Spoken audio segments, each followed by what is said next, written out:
Good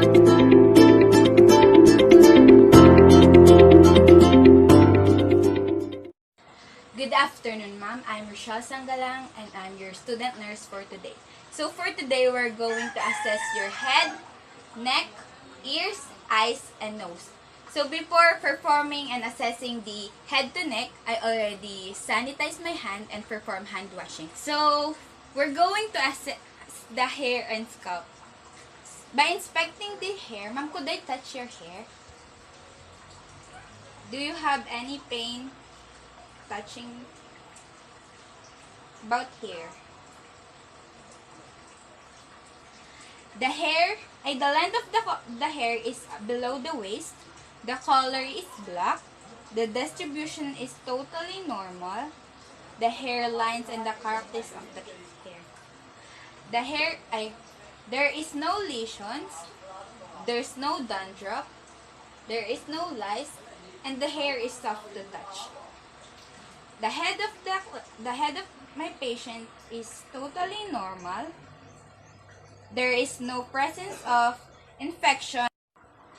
The head size is totally normal. There is no presence of infection or infestations by several areas of the hair. The clients had no pain when I'm touching it. So next, we're going to assess the skull, the shape, the size, the contour, and its symmetry. So, ma'am, could I touch her? When palpating it with my fingertips, there is no pain with the occipital, the frontal, and the temporal. The skull is overall normal. There is no pain. So next, ma'am, we're going to assess your face. So, ma'am, could you close up tightly your eyes, then open up for me? Do you have any trouble or pain doing that?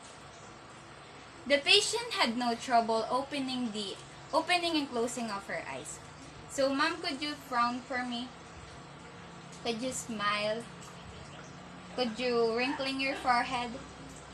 So, do you feel any pain or trouble?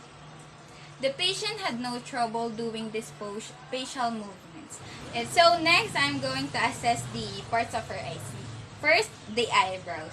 Ma'am, could you move your eyebrows for me? Do you have any pain? The hair of the eyebrows is normal, even and equal, both left and right of the eyebrows. The distribution, the alignment, and the movement is normal. The eyebrows seems to be equal and normal, both left and right of the eyebrow. Next is the upper eyelids. Ma'am, could I touch your upper? Do you have any pain? The patient had no pain when I'm touching her upper eyelid. Next, I'm going to assess the bulbar and palpebral conjunctiva. So, ma'am, could I touch her? Do you have any pain? My patient bulbar and palpebral conjunctiva is normal. There is no swelling, there is no lesions or pain. The both and right side of the eye is normal, and there is no pain when I'm touching it. Next is the lacrimal glands. Could I touch you? Do you have any pain when I'm touching it? The lacrimal glands had no swelling, no lesions, no pain when I'm touching it. Next is the nasal lacrimal glands. Do you have any pain? The nasal lacrimal glands of my patients is no swelling, no pain, and no lesions, and it is both normal. Next is the lower orbital rim. Ma'am, could I touch you? Do you have any pain? The lower orbital rim is normal. There is no swelling. There is no lesions and both left and right is normal. Next, ma'am, I'm going to use my pen light to see what's on your kanay, okay?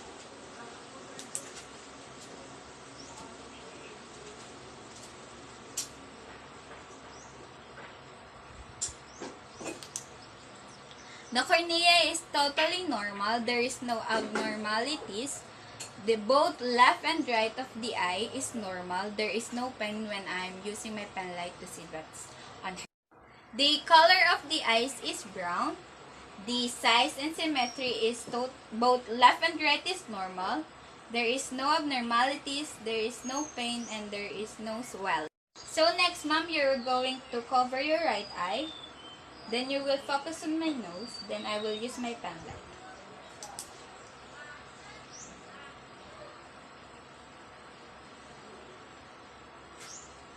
The left side po.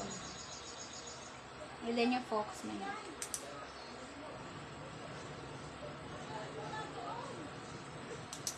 Both left and right of the eyes is normal. There is no abnormalities.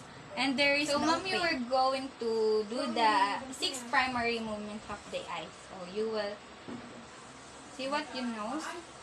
Up, down, side, and do you have any pain? The patient had no pain or any trouble doing the 6 primary movements of the eye. So, next, we're going to assessing the nose part. So, ma'am, could I touch your nose? Do you have any pain? The size of the nose is normal. There is no abnormalities, and there is no any pain. So, ma'am, you are going to occlude your left and right of the nose. So, you're going to occlude like this. Then breathe. And the left side. Do you have any trouble breathing? The patient had no trouble breathing although he occluded her left and right of the nose. So next, ma'am, we're going to inspect your internal nose. So you're going to tilt your head backward. Then I'm using my pen light to see what's your internal nose. The patient nasal mucosa is pinkish in color. There is no foreign bodies. There is no swelling. And there is no presence of abnormalities. So next, I'm going to palpate the frontal and maxillary sinuses. So ma'am, could I touch your face again?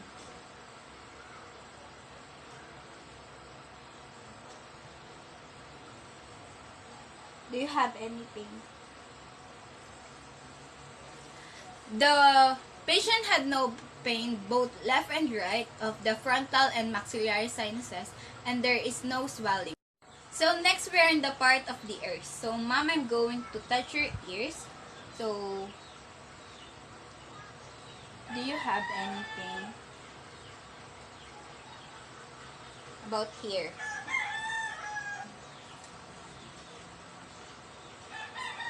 The lobule, the auricle, and the helix of the patient had no any pain.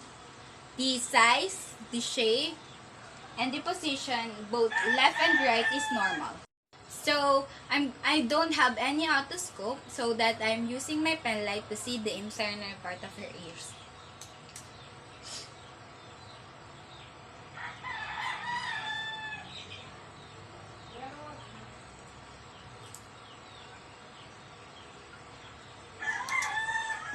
The patient's internal ears have no abnormalities.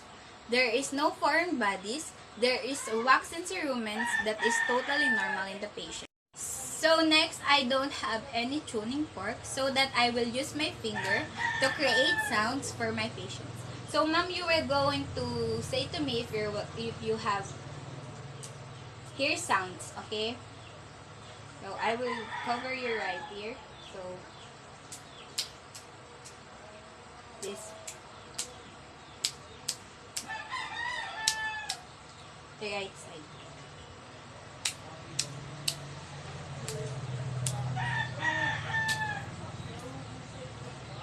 The patients, both left and right, can hear even if the left or right side is covered and it's no abnormality. So next, I'm going to assess the neck part. So ma'am, I'm going to palpate your cervical lymph node, so you will tell me if you have any pain. And I'm doing it. Do you have any pain? The patient's cervical lymph nodes is no swelling and there is no any pain when I'm touching it. So, ma'am, I'm going to palpate your carotid arteries and your trachea. So, you will say to me if you have any pain, okay?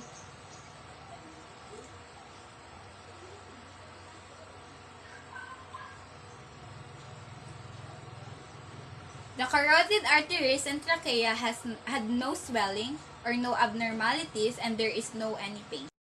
So, ma'am, I'm going to palpate your thyroid gland. So, you will...